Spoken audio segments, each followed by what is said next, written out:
Okay, what's up? You wanted the shakes and the ghost effect, and then the alight. I'll help you with the alight motion, no watermark. So I pay for it, but okay, right here, right? You let's see this, right? After I do this, you see the clip go out and like the ghost effect right here. Okay, my shake is happening right there at the same time. You can see on the front clip how it like kind of like shakes up and down. I'm gonna go through the shakes first, because it's kind of like a lot. So like there's a lot right here, right on this side, and you just want to I'm going to open all this so you can see it, but I'm going to show you. I think you should know what this is keyframes, right?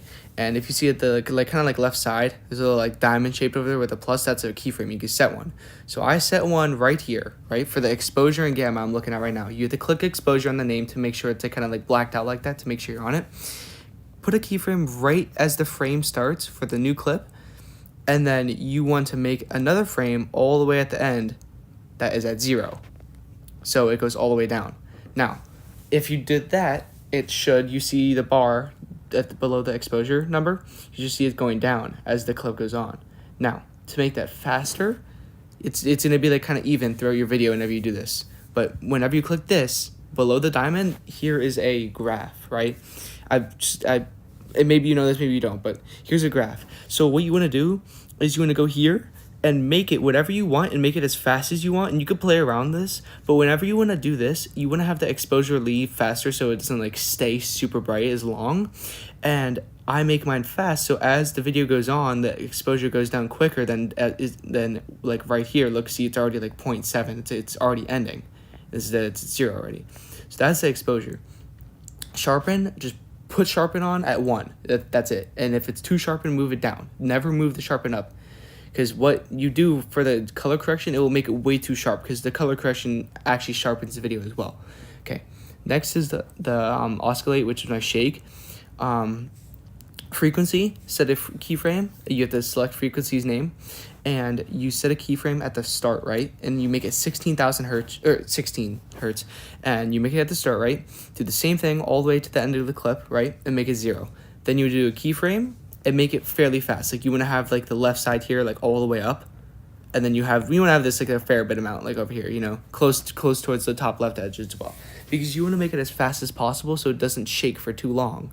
See how it like shakes once, right, and then it's done. Magnitude is actually really important, because you could change this around whether or not it's a short or longer clip. If it's a shorter clip, you kind of want to make your magnitude lower, because then like it's going to show less. And because if you make it higher, then if it's a longer clip, then your keyframe is going to be longer, which means it's going to take longer for it to get down to 0, which means it's a longer time for the shake to be happening. So magnitude, I make mine usually like 240, 250, and this is a preset that I have, so I just click copy effects for all of these and paste them on all of them, so it's the same shake for all of my clips. Magnitude, I make like 240, same thing, make it 0 at the end, so always have it end, and then have your, again, keyframes really sharp this way. Like have the graph going like off from the left side, like you want to have it near the top left. Motion blur, that's for whenever the shake starts, and you could kind of see it right here where it goes like see how it like kind of like warps, and I like that because it kind of makes it like it's motion blur, right? So whenever you see it in real time, like gives that like motion effect. So I usually keep mine lower, but you want to make sure all the position, scale, and angle settings are on, and then the tune is usually 1 is fine, but then I made mine a little bit sharper, like a little bit more. And you can always set a keyframe if you want it to have less motion blur over time, but the motion blur does not matter if the video is moving. It's only if there's a keyframe moving the clip, like oscillate, like my shake. Saturation, I legitimately just keep this at 11. It makes my clips look so much more colorful. Like seriously, it makes such a big difference. And also my color correction also has some saturation, so that's why my clips look so like colorful. And these are all the same, so like you could kind of see like they're all similar. And that's what like seeing it in real time, like it's quick because they're short clips. That's why I like using fast sounds. Next is the ghost effect. So here I'll kind of show you on a different clip. If I want to do it, here's where would be a good clip where I could show it to you. You kind of want like you have to actually get a good clip. Like some of these ones, like this one where he's like moving in, it's gonna look a little weird. But like see this one where he's standing here and it's kind of still and the camera moves in, you could kind of see it's like better. It comes out better. And Sorry for that. I guess I could do this one. I can do this one. So what you want to do in alight motion is click and hold. Like, see the eye next to where the green mark is? You want to click and hold in the little picture right there, and go to the start of your clip, and click on that right there, and click copy layer, right? Next, you want to go back there again and click paste layer. So then it's going to pop up here because I have my clips up here, but I'm going to move it down right here on this clip.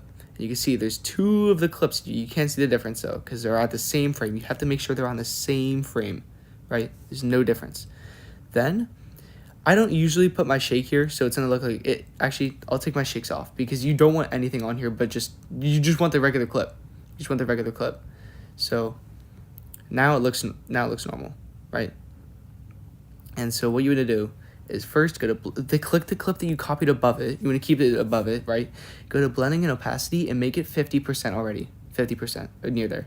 Then you want to add a keyframe at the start at 50%, and then go here and make it like 20. 20 is the maximum, like the lowest you can make it, because after that you can't see it at all. So then you're not going to see a difference here because you're just setting yourself up. But I kind of like want to make sure that it goes faster though, because whenever I zoom in I want to have it like go away faster. So what I do is add this little like preset one where you could like kind of make it like this and like make it faster, the keyframe for the opacity. So then after that you want to make it go like here, start at the clip, go to this move and transform, and then the bottom right where you could see like the little like thing, and then you could do the width and height. Keyframe at the start again, keyframe at the end, and you want to make it like this. You could kind of see a barely different, like barely you could see a difference.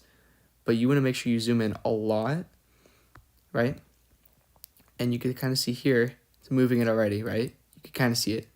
And so you play around with it though, because it really does matter like on what clip you have. And I want to make it like faster. So then whenever it goes in, you could kind of see it like that. Like, see, look, I'll play it real time.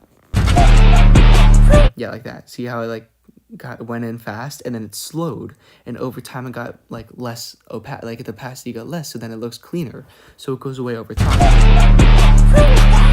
So that's what I do for my ghost effect, and like see, I just did it right there that quick, and it looks really good. It looks really good.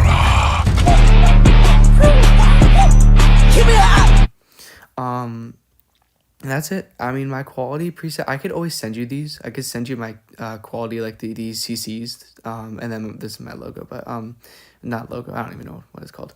But yeah, that's that. And then I could also send you my shakes on like a project file, and then you could just go into it and copy it and then paste it on your videos. So that's easier for you. I mean, I could do that too. That's just depending if you DM me for help. So, okay, that's it. If you need any help, I'm actually going to go help you right now with the light motion thing.